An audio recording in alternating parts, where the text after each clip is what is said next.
کپڑے بہت قیمتی تھے، ان میں دوپٹے تھے جن پر عمدہ کام کیا گیا تھا۔ خوبصورت چادریں تھیں، ایک چادر تو بہت زیادہ دلکش تھی۔ یہ تمام سامان اسلامی مملکت کے دارالخلافے میں مال غنیمت کے طور پر پہنچایا گیا تھا تاکہ اسلامی حکومت شریعت کے مطابق اس سامان کو تقسیم کر دے۔ سربراہ مملکت کے قریب کچھ لوگ بھی موجود تھے۔ ان میں سے ایک شخص نے مشورہ دیا، امیر المومنین، یہ چادر آپ اپنے بیٹے کی بیوی کو دے دیں۔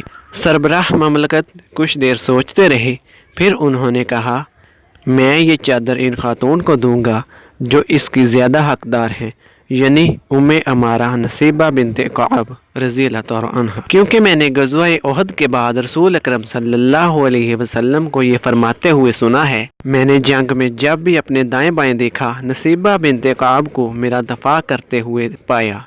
وہ میری جان بچانے کے لیے لڑ رہی تھیں، اور امیر المومنین حضرت عمر فاروق رضی اللہ تعالیٰ عنہ نے وہ چادر ام عمارہ نصیبہ بنت کعب رضی اللہ تعالیٰ عنہ کو بھجوا دی۔ حضرت ام عمارہ جنگ احد میں اپنے شوہر اور حضرت زید بن عاصم اور 2 فرزند کو ساتھ لے کر آئی تھیں۔ پہلے تو یہ مجاہدین کو پانی پلاتی رہیں، لیکن جب حضور اکرم صلی اللہ علیہ وسلم پر کفار کی یلغار کا ہوش ربا منظر دیکھا تو مشک کو پھینک دیا اور ایک خنجر لے کر کفار کے مقابلہ میں سینہ سپر ہو کر کھڑی ہو گئیں اور کفار کے تیر و تلوار کے ہر ایک وار کو روکتی رہیں، چنانچہ ان کے سر اور گردن پر 13 زخم لگے۔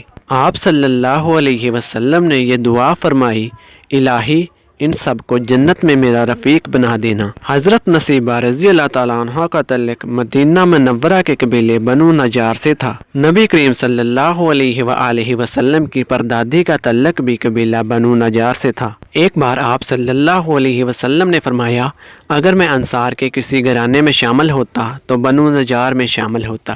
ناظرین، اگر آپ کو ہماری یہ ویڈیو اچھی لگی ہو تو ہمارے چینل کو سبسکرائب کر لیجئے تاکہ آنے والی ہر ویڈیو آپ کو آسانی سے کے ساتھ مل سکے، اور ہماری ویڈیو کو لائک اور شیئر بھی کر دیجیے گا۔ ویڈیو دیکھنے کا بہت شکریہ، تو ملتے ہیں اگلی ویڈیو میں۔ خدا حافظ۔